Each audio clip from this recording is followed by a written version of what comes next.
on Tuesday, the 22nd of April 2025. I am Councillor Jeff Jones and I will be chairing today's meeting. Just to make you all aware, this meeting will be recorded. Can I welcome any members of the public and press to today's meeting? Can I kindly ask you to observe the meeting only and not speak or participate unless you have registered to do so?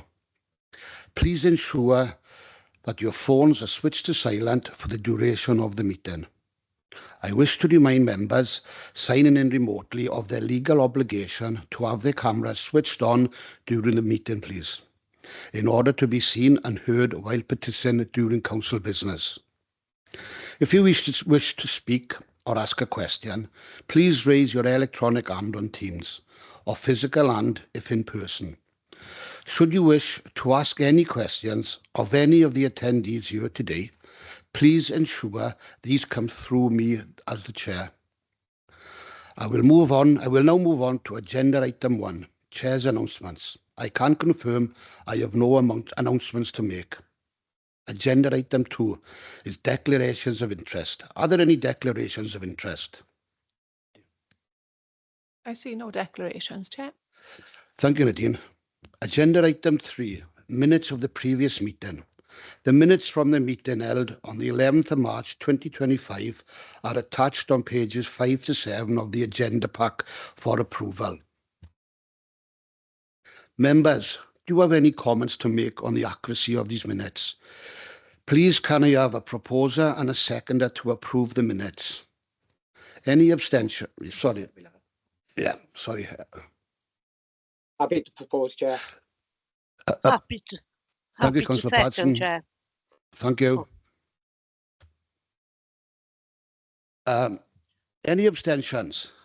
If you do not raise your hand to the contrary, I will assume you are in favour of approving the minutes. I see no indication to the contrary, Chair, and confirm the minutes of the 11th of March have been approved. Thanks, Nadine. Agenda item 4 is request for site visits. Are there any members who wish to suggest a site visit on the application presented today or for any other matter? No. Please also let me know if you wish to call for a site visit at any point in the meeting. Now we move on to matters for decision. Application number P2023-0550 Dreamfields Access. The report is set out on pages 9 to 26 of your agenda pack, and this application is recommended for approval. I would now like to ask the planning officer to take us through the report. Thank you, Chris. Thank you, Chair.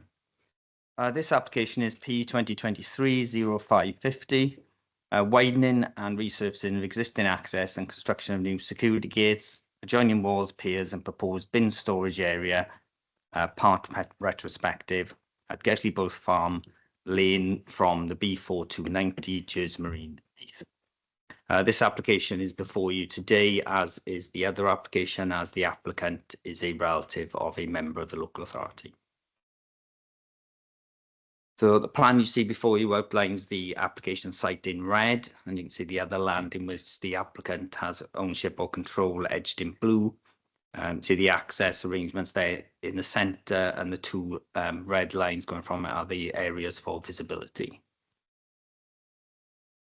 So these are images of the application site taken from the application. You can see some here are dated 2021, 2012, 2023, and you can see the works have commenced in that the bottom pictures.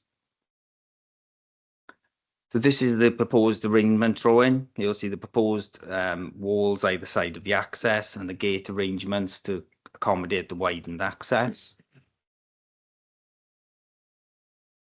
These are some images of the application site that were undertaken in 2022. The works have commenced there on building the walls there. There's a small retaining wall to one side and the walls to accommodate the gate on the other side. These are the elevation and plan drawings showing that again the walls, the sliding gate and the walls in elevation. You will note from the recommended conditions that we've got conditions on about the finishes of the walls and details of those to be submitted, as well as other details like landscaping. These are proposed landscape arrangements. You can see the screening for the walls, additional hedge planting as to accommodate the trees that have been taken out as part of the development. The site cannot accommodate a 3-for-1 tree planting at the site. However, there is additional tree planting being located in the wider site area. Thank you, Chair. Thank you, Chris. Do the local ward members, councillors Helen Kerry Clark and Ken Phillips, have anything they would like to say?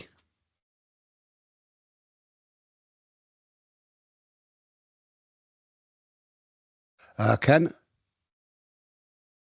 Thank you, Chair. Yes, it's noting that a lot of this work has already been done, and this is a retrospective application. The major concern really is that of the trees. Do you have any more detail on the 3-for-1 replacement of the trees around the site? Thank you. Thanks, Ken. Chris? Yeah, thank you, Chair.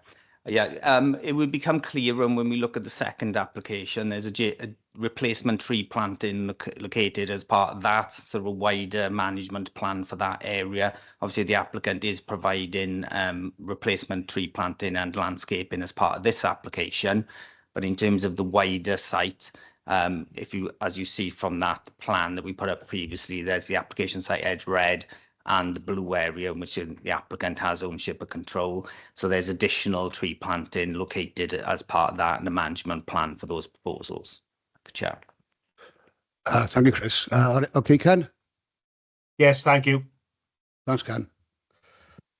Thank you. Next, can I please call on Alex Smith to speak in support of the application on behalf of the applicant. You will have 5 minutes to address the committee. Nadine will confirm when the timer has started. Yeah, if you want to start when you're ready. Thank you, Chair. Good morning, and thank you for the opportunity to address Planning Committee today. I represent the applicant as their planning consultant and speak in support of the application. The applicant's away on holiday at the moment, otherwise he would have been here as well himself. I'd like to start by thanking the case officer, Claire Hall, for her hard work during the application process and for the balanced report presented to you today. We fully endorse her recommendation to approve the application. The applicant, Mr. Jonathan Hale, purchased the farm in January 2022.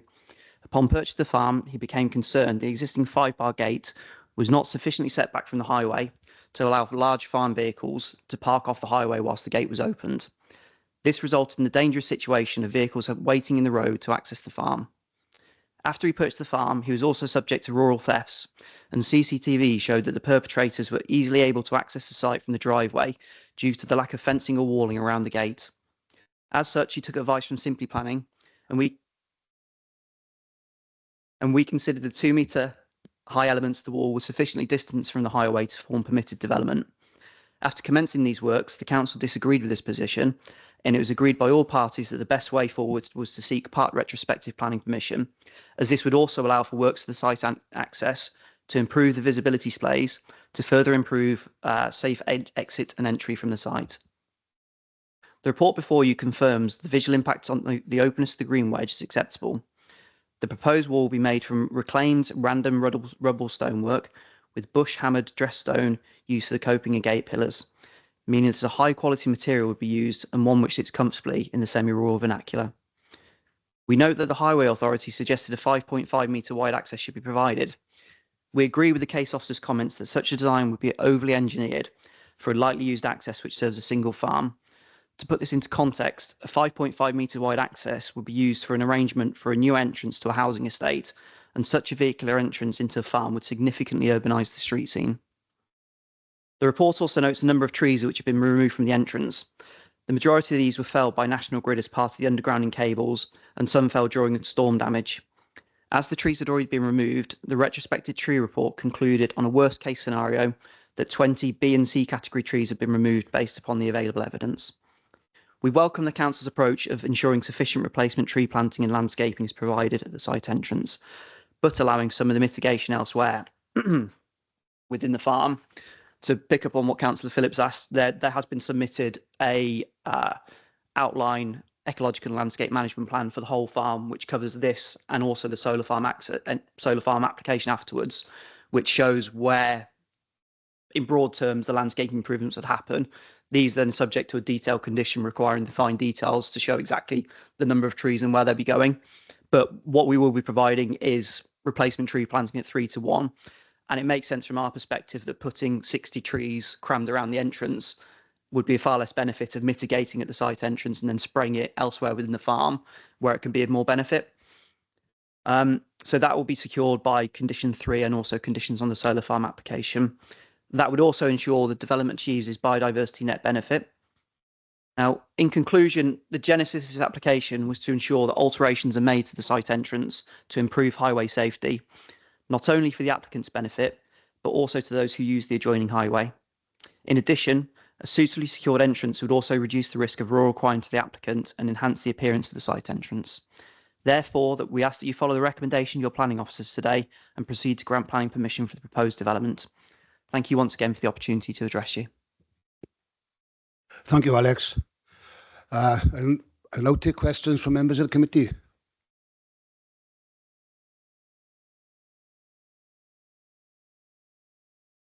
Councillor Patterson. Chair. So it wasn't the applicant that removed the trees? No? As far as I'm aware, yes.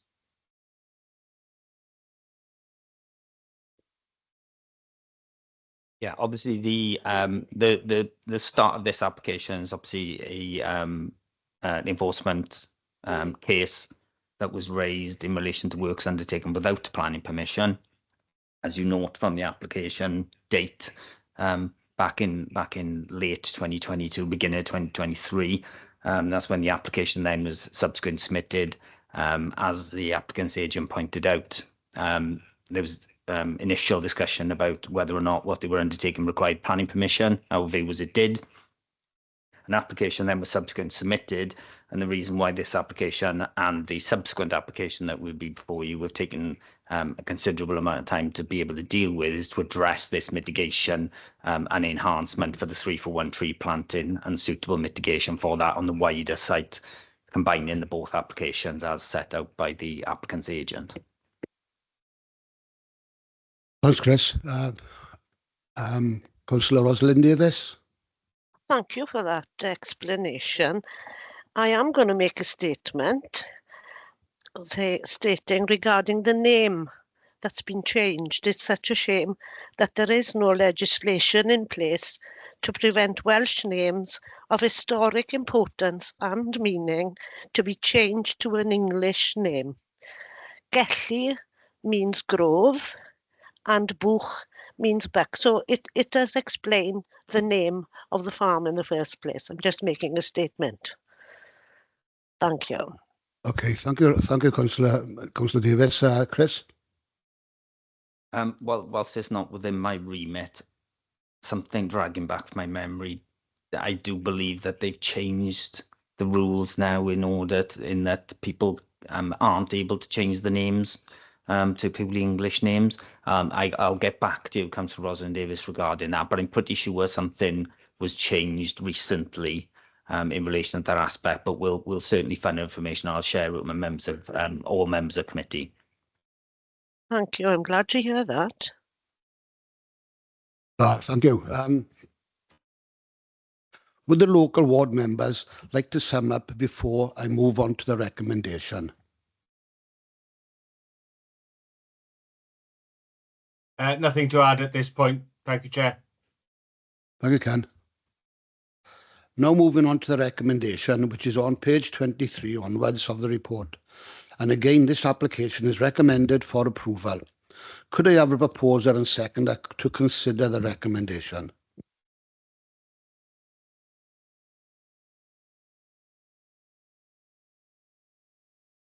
Oh, thank you, Carl. I'm happy to second, Councillor Thomas. Thank you, Councillor Thomas.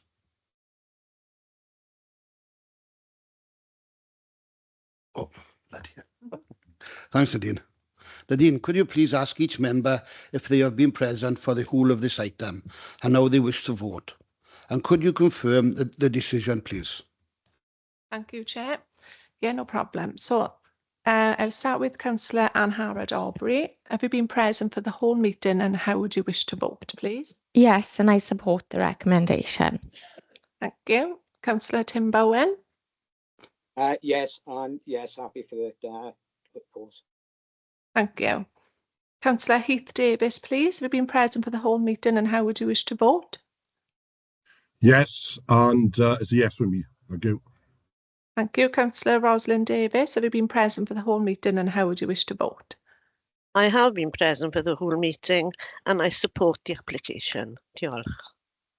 Thank you. Councillor Jeff Jones, have you been present for the whole meeting and how would you wish to vote?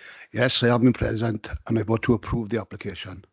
Thank you. Councillor Carl Jordan, have you been present for the whole meeting and how would you wish to vote? Thank you, Nadine. Yes, I confirm I have been present throughout the meeting and vote in favour of the planning. Thank you. Councillor Susan Patterson, have you been present for the whole meeting and how would you wish to vote? Yes, I've been present, Nadine, and vote in favour.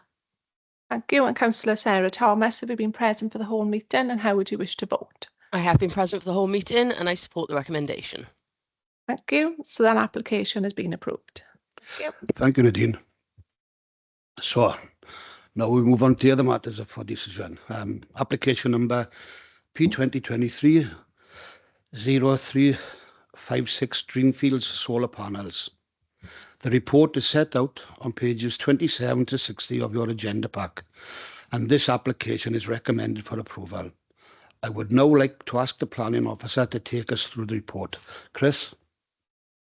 Thank you, Chair.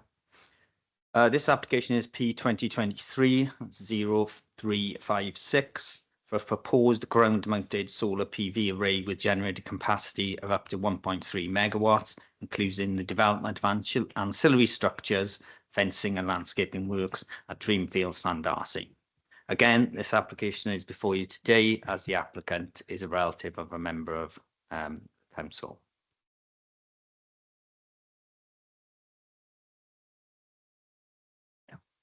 So this is the application site. I've put a big red star in the middle of it because it's quite difficult to make out on the plan, but it's that field there. And you can see, again, the wider land holding edged in blue. You see the Llandarcy conservation area up to the north of the site and Tank Farm Industrial Estate beyond that.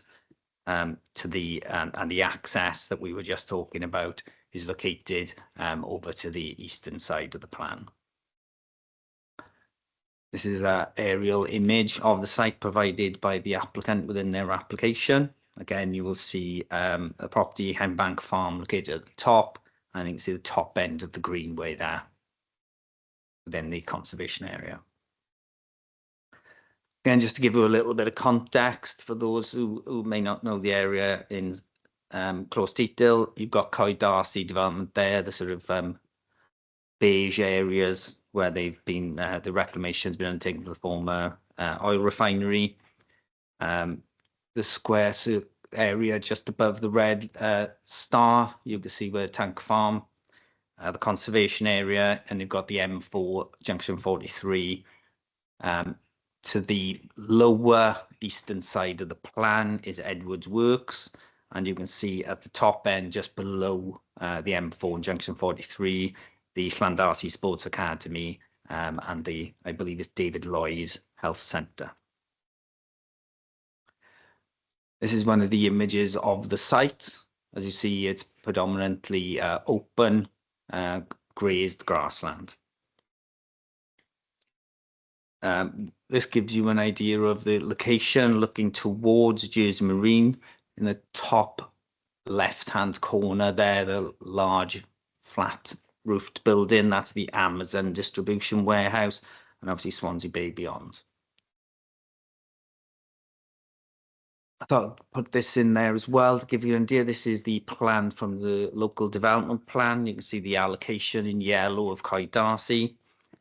The green hatching above the site is the conservation area.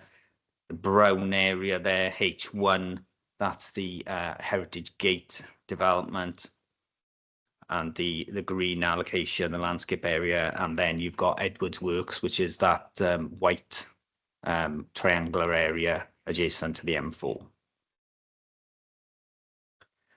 This gives you an indication of the layout of the site and the two access points. You'll have the operational access there to one side and the construction access.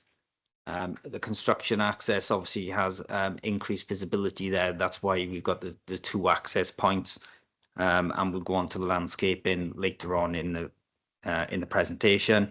You see that the panels are laid out in linear fashion. This gives you an idea of the elevations. They're actually moving panels, so the panels can actually change in elevation, not just the fixed ones that you most regularly see. And it shows you the distances then as they're set apart. A bit of a 3D image there showing the layout. You've got the existing access track and the gated access. The landscaping with the transformers there located over to the eastern side of the plan. So we employed a landscape specialist to look at the landscape and visual assessment. This is the same consultant that we employed to look at the developments of national significance, so the larger wind farm and solar farm applications that are determined by PEDU on behalf of Welsh Government. So this is a plan there that gives you an indication of the viewpoints that were assessed as part of the application. And these are the various viewpoints and the images taken from those documents. Again, you'll see there's one there from Skewing Park at the bottom, Crumlin Road, and looking south there from Heathland Way at Coed Darcy. In terms of landscape and visual assessment, the consultant considered that the scheme was acceptable. There were some minor alterations during the application set out in the negotiations section of the report. But in terms of the impacts on visual amenity on both the wider landscape and specifically the conservation area, there are no significant impacts from the proposals. So this is an image of the operational and maintenance access. So this will be the access that we've maintained for smaller vehicles just to go into any regular maintenance post-construction.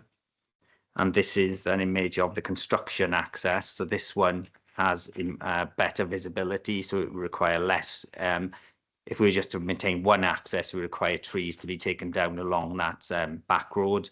There's better visibility on this access in terms of construction. So we'll go on to show the layout. You can see the two access points there. So the one on the western side is the construction access. The one on the eastern side then is the operational access. So what you'll see on this plan is the hedgerow planting and the area of woodland planting that's going to go in to screen that site from that operational access. And the additional planting is going on to bolster that boundary between the existing back road and the site itself. So we've recommended approval subject to conditions as set out within the report.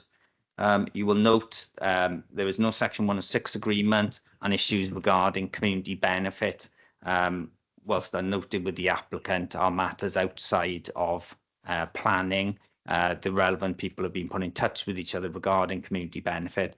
But as is set out in the report, that is not a matter that can either determine the approval or and not accept recommendation on those grounds. So thereby, Chair, will recommend approval subject to conditions as set in the report.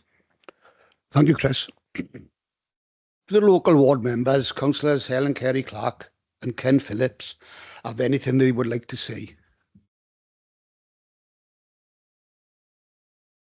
Ken? Yes, thank you, Chair.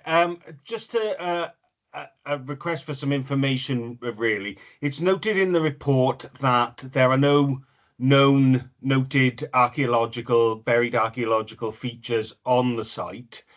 I wonder if you could give me a little bit of information around the monitoring and the process of if there are any archaeological features discovered during the work.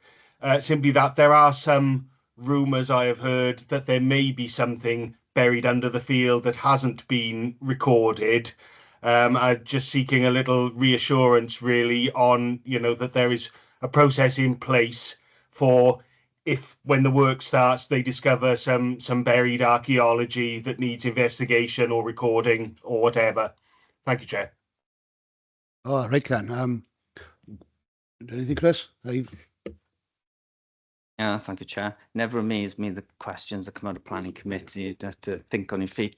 Heneb, who are Morgan Gwent Archaeological Trust, were consulted as part of the application. Obviously, they are the experts, not ourselves, and they come back with obviously no objection. The existing features have been considered as part of that landscape impact assessment. Obviously, if Heneb were minded, they sometimes ask for us to put conditions on to have like an archaeological watching brief, so that if anything does come up during the development. But in terms of the actual construction, as you see, the majority of it is just laid on the surface. So there's very little impact in the long term. That's why you'll note on there, there's a, it's relatively, it's called a it's a temporary type consent really. So it only lasts for so many years. And that's why there are also conditions regarding the restoration of the site back to its present form. So in terms of impacts, it's a very light touch impact, apart from where you're putting bases down for transformers. But that would be, we would be taking advice from the experts in that field, and in occasion they've offered no objection. Chair. Thank you. All right, Ken?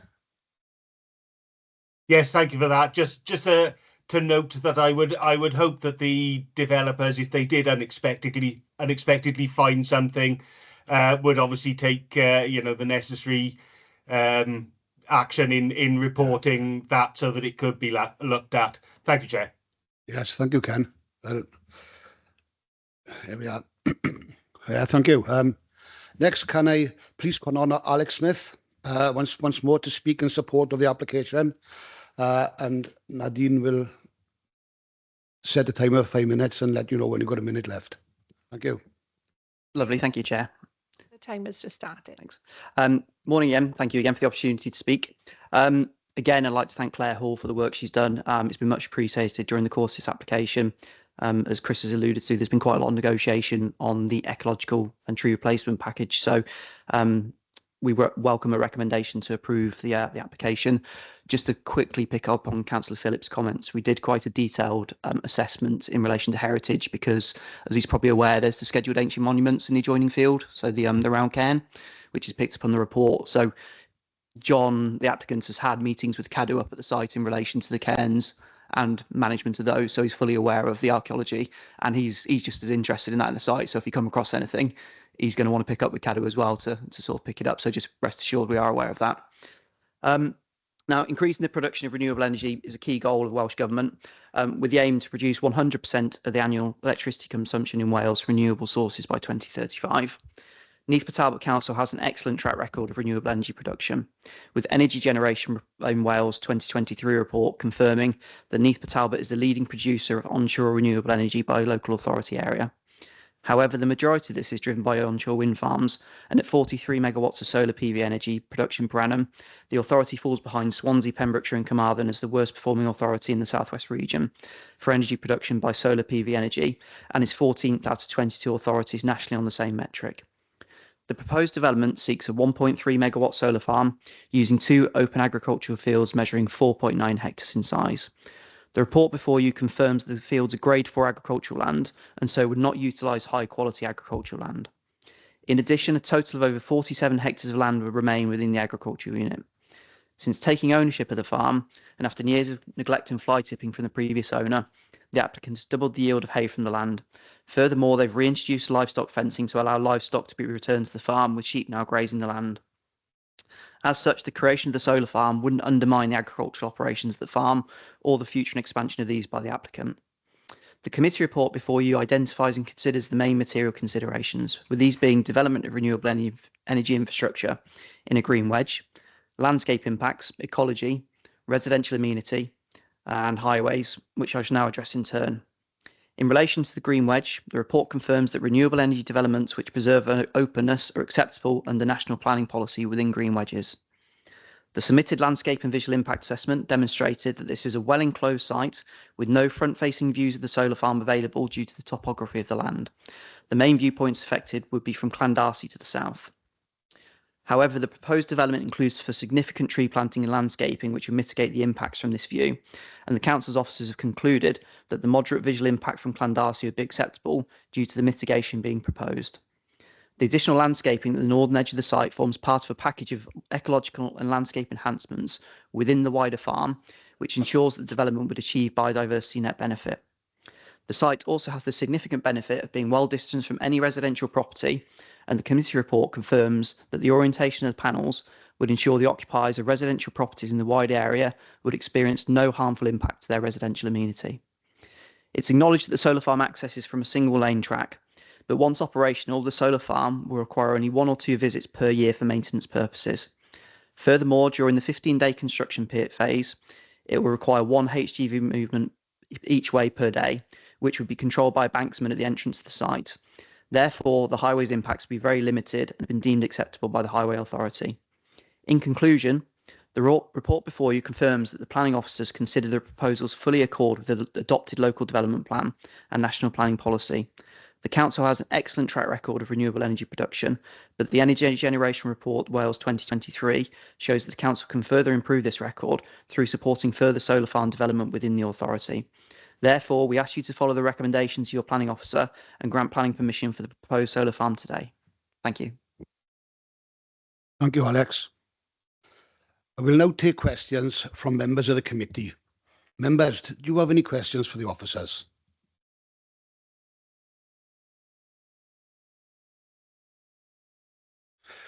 Councillor Timberwen. Yeah, thank you, Chair. It's just a quick question. We put in more solar panels in, like we put in wind turbines, but it still comes back to the same old thing. The grid can't take any more.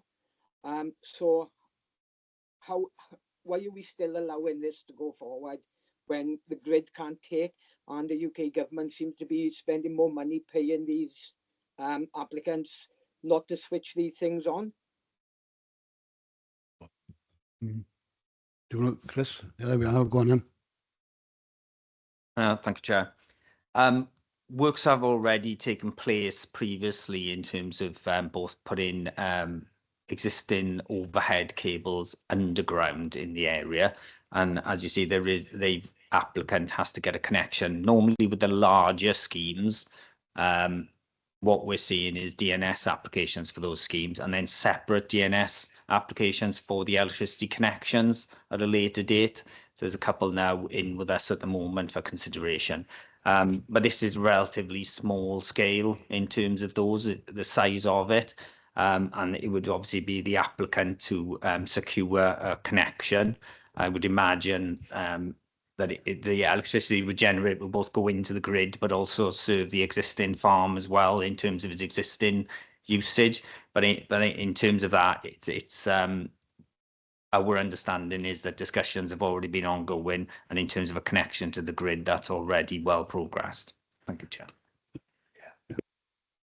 Thank you, Chris.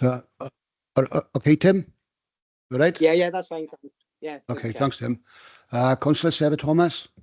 Thank you. I was wondering what sort of power production the individual solar panels are going to produce, and is that the best that we can get on the market at the moment? Because I'm aware that there's a wide range of quality and production available. Well, in total, as set out, it has a generating capacity of up to 1.3 megawatts. What normally happens with these schemes on the larger ones is they go for best available technology at the time of when they put them in. So that's why what you'll see on larger like wind turbine developments or even like the power stations, they don't really specify the exact specify the actual kit they're putting in, but it would have to fall within what they've agreed here. So in terms of the specification, it would be for the applicant to obviously consider what the best specification at the time. The only limit is the maximum generating capacity of the site as a whole, which can't be exceeded because of the description of development as set up here. Thank you, Chair. Okay, thank you, Chris. Sarah, you happy with that? Yep. Yeah, that's thank fine, you. thanks. Carl Jordan?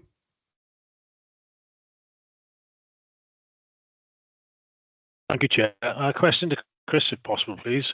Chris, you mentioned in the report regards that we employed a specialist consultant over the application. Can I ask who actually paid for these to be employed, please?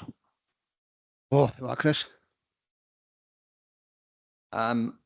The local authority paid in this case. We obviously get a planning application fee for the development in terms of the assessment that was undertaken on this application. That would have come out of that planning application fee. In terms of the larger schemes where we have DNS applications, we normally have planning performance agreements in place with those developers. So they normally cover the cost then of those consultants. So for example, members will be aware of the Tata application that was with you recently. They had a planned performance agreement in place for that. So costs for the consultants that we employed were paid for as part of that scheme. But it's regular where we've got specialist requirements, such as retail impact assessments or noise or air quality issues that can't be looked at or are complex. We normally have to employ external consultants because we don't have the consistent work to employ one ourselves, and they're very specialist. So in this case, the local authority covered that cost. However, in terms of the amount of work that was undertaken due to the relatively small application site, that cost wasn't significant in this case. Good job. Thank you, Chris. Carl? Can you come back, Carl? Yeah, as long as the cost was sort of was worthwhile, to employ somebody on a great expense to cover an application price, as long as we do cover and get value for money. Thank you. Yeah, I think on things like complex air quality issues or even landscape visual assessments on these applications, it's always to give comfort to members that they're making the right decision and that the impacts, especially in this case, in terms of the complex network of things you've got around there. You've got open landscape, you've got views to the Swansea Bay, and you've also got the conservation area. We felt it prudent that someone who is an expert in that field looks at that application. You're not just getting an officer's view. This is someone who does this and goes to public inquiries to defend those recommendations as well. So we think it's thereby ensures that the decision that you're making today is robust. Thank you, Chris. Okay, Carl? Yeah, thank you. Would the local members like to sum up before I move to the recommendation? Nothing further to add at this point. Thank you, Chair. Thank you, Ken. Now moving on to the recommendation, which is on page 47 onwards of the report. And again, this application is recommended for approval. Could I have a proposer and seconder to consider the recommendation, please?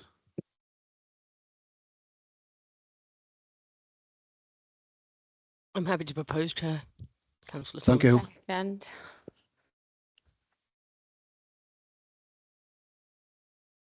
Happy to second. Oh, Chair. Thank you. Right. Now moving on to the recommendation. Sorry, Nadine, could you? Sorry. All right. Councillor Jordan. No, my hand was up to a second. Thank you, Nadine. Right. Nadine, could you please ask each member if they have been present for the whole of the item and how they wish to vote? And could you then confirm the decision, please? Thank you, Chair. So I'll start with Councillor Anne Harrod-Aubrey. Have you been present for the whole meeting and how would you wish to vote? Yes, and I support the recommendation. you. Councillor Tim Bowen, I saw that you lost connection. Are you happy with all the information you've had to need to vote, please? Yes, and I'm in favour. Thank you. Councillor Heath Davis, have you been present for the whole meeting and how would you wish to vote? Yes, I have, and yes, I support. Diolch. Thank you. Councillor Rosalind Davis, have you been present for the whole meeting and how would you wish to vote? I have been present for the whole meeting and I vote in favour of the recommendation. Diolch yn fawr. Thank you. Councillor Jeff Jones, have you been present for the whole meeting and how would you wish to vote? Yes, I have been present and I vote for the approval, for the recommendation. Thank you. Councillor Carl Jordan, have you been present for the whole item and how would you wish to vote? Thank you, Nadine. Yes, I've been present and support the application. Thank you. Thank you. Councillor Suzanne Patterson, have you been present for the whole item and how would you wish to vote? Yes, I have, Nadine, and I will vote in favour of the recommendation. Thank you. And Councillor Sarah Thomas, have you been present for the whole item and how would you wish to vote? I have been present for the whole item and I support the recommendation. Thank you. That application has been approved. Thank you, Nadine. Now we move on to section B of the agenda, which is matters for information. Agenda items 7, 8 and 9 detail the appeals determined, appeals received and delegated decisions from the time frame indicated in the circulated report. As Chair, I can confirm that we note the information contained within this report. Agenda item 10 is urgent items. I can confirm we have no urgent items today.